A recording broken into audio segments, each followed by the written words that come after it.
Everything was fine in the kingdom until the prince became a chicken.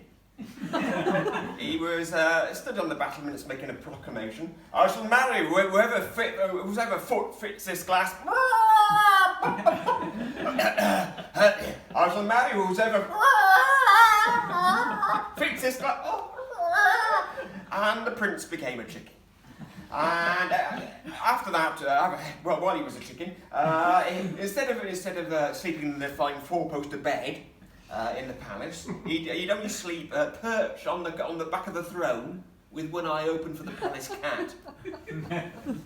And instead of eating the beautiful food from the royal kitchens on the silver platter, he'd only eat if it was broken into the crumbs on in the cobbled courtyard, so we could for him to go.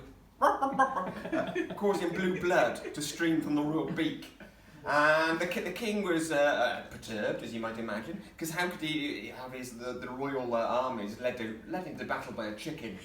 So he had to sort this out. So he sent a proclamation out to the whole world, offering a huge fortune. Oh, we're not talking chicken feed. A huge fortune. Anybody who could turn the chicken back into a prince. And of course, it wasn't long before, all from all over the world, there were fake doctors, fake faith healers, and layers on of hands, and snake oil salesmen coming to have a go at turning the chicken back in, but to no avail. Because what use is all those quacks to a chicken? Yeah. There's a lot more than that. But eventually, who should pass by but the old wise man? Now, there's three things you should know about the old wise man before I go on. Firstly, he's old. Secondly, he's wise. Ooh. And third, he's tried to turn your chicken into back into a prince, I see. So the old wise man said, I'd have a go. So he ushered all the ushers out into the courtyard, and all the courtiers, but they caught their ears to the courtyard door to see if they could listen to what was going on inside the room. And all they heard was the old wise man saying, right, what's all this clucking about? Right, I'm going to get the cluck out of here, quickly, come on. And then there was silence. Sometime later they burst in, and not only was the prince still a chicken, but the old wise man was now a chicken as well. It was a right old hen party. And the king thought, well, there might have to be a chicken. I changed to the royal packing order. Change quickly.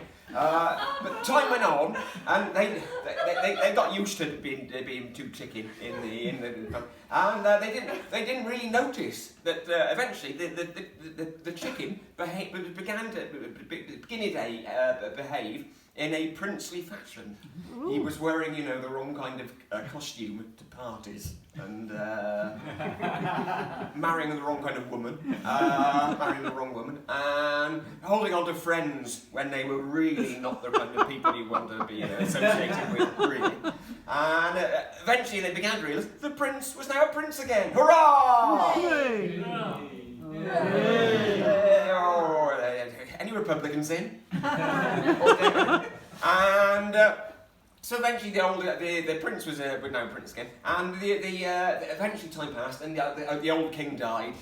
Oh! Hurrah! Hurrah! And the prince was now prince again, became king, and he ruled for over the people. And eventually people began to forget he'd ever been a chicken. Well, to be honest, they decided it was possibly best not to mention it, really. And then they actually began to start forgetting it. And in fact, the only people who remembered it were of course, the storytellers. Yes. And no, strangely enough, I found the old wise man just recently, and I asked him how did you manage to turn the chicken into a prince? He said, I never did. You can't. Once a prince is a chicken, you can't turn them back. What I did was I gained his trust, becoming a chicken myself, and over time I taught the chicken how to pretend to be a man. And for many years, that country was ruled by a chicken wearing the disguise of a king. And of course, the old wise man said, I took it on. I got ahead of myself. I became too proud of myself. I tried it, another kind of. I attempted to make 2 Bushes into president. And